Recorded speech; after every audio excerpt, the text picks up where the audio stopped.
Hello! So I got a chance to go see Creed 3, so this is just going to be my review video for it. My first half will be spoiler-free, and then I'll get into spoilers, so you have a rough idea what to expect from this movie before we get into spoilers, because I thought it was pretty good. I did already see the first two Creeds, so I do recommend at least seeing those two before going to see this, because it is a spin-off of the Rocky universe, pretty much, but it is a very solid film in my opinion. But anyway, without further ado, shall we begin?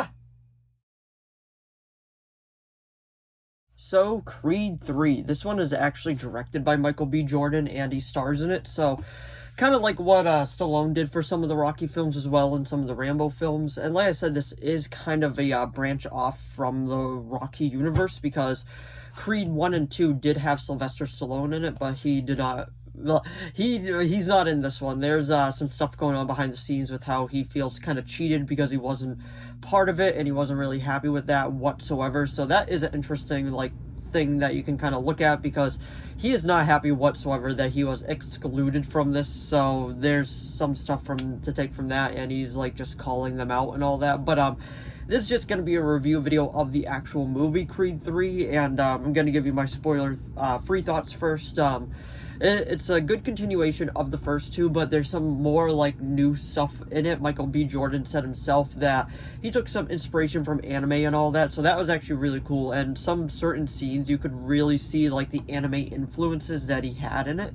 And Jonathan Myers, I'm not sure how to pronounce it, he does an amazing job as the villain. And you know this from the trailer, the villain is his ex-best friend that feels betrayed because he ended up getting locked up for something that happened in the past, and then he comes back into the picture, and he just wants to take all of it from Michael B. Jordan, who is at the very top of his game right now, even after he retired.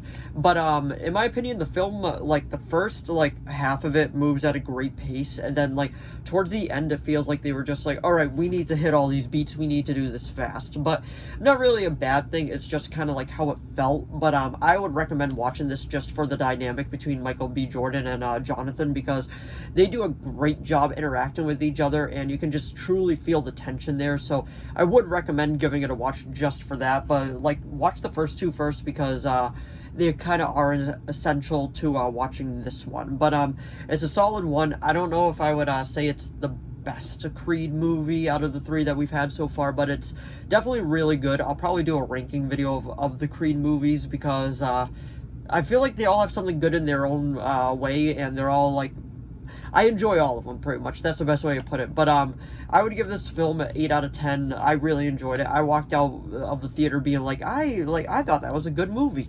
And there are certain movies I've walked out of the theater just being wow, that was a huge disappointment. But not this one. I thought it was really good. So those are my spoiler-free thoughts on it. And if you don't want any spoiler thoughts, they're coming in 5, 4, 3, a 2, a 1. Alright, so the main spoiler stuff I want to talk about is the villain. They do a flashback, and it was pretty much Michael B. Jordan that attacked this guy that was they saw at a convenience store and all that. And what happened was they used to live in foster homes, and the guy that he ended up attacking was one that used to beat on them a lot while being in the foster home. So you could definitely see why he was having enough with him, and he really wanted to attack him. And Jonathan's character comes out, and he pulls a gun on him, and then the cops show up, and he ends up getting arrested because he's the one holding it. And then Michael B. Jordan is pretty much just he's let go on pretty much a slap on the wrist, while he does all the hard prison time. And he even wrote him notes too, but the mother ended up keeping all the notes from him, so he really felt betrayed by him. And honestly, not knowing that, I could see why he felt betrayed by him. He took the fall for him and everything. And then you see him living the life that he could have had if he didn't make that one mistake. So it is a very good dynamic between these two. The final fight, I feel is just, I love the final fight. I know a lot of people are going to be kind of mixed on the final fight, because what they do with it, they kind of incorporate other aspects into it. So while he's fighting him, Jonathan, there's a cage that comes down, so it's almost like he's actually just fighting the system itself, just being locked up. He's fighting those bars and taking it out on the man that he finds responsible. But at the end of the day, here's a big spoiler warning of the entire movie if you don't want to know it. 5, 4, 3, 2, 1. He ends up winning, Michael B. Jordan. He knocks him out, and then it seems like at the end they do kind of come to terms with each other, and they're like, man, guess you did know a few more things than I taught you. And he's like, yeah, I tried to tell you.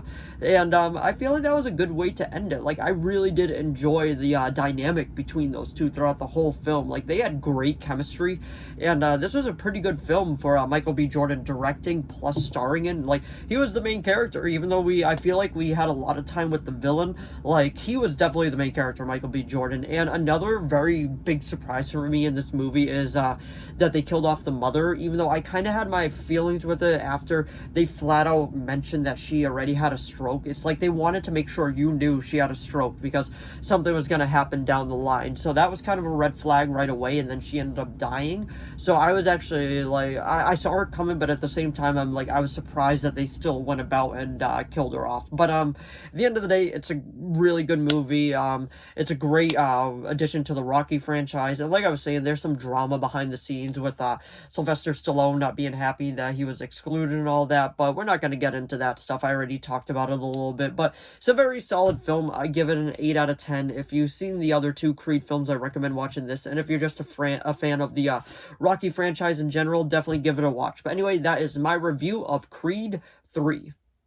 So if you enjoyed this video, please give it a like and a subscribe so I know to keep making more of these. If you have any video requests, please leave them down in the comments below. I'll do my best to reply. As of now, I have a few video requests. Those are being made. And if you have any more, just let me know. As long as within my capability of making it, I will be making it.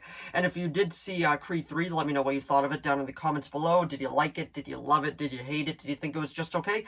Let me know, because I think it's a really good film. And let me know how you would rank it amongst the Creed films. Like, is it in first place, second place, or third place? But anyway, thanks for watching as always, and I'll see all of you in the next video. Bye!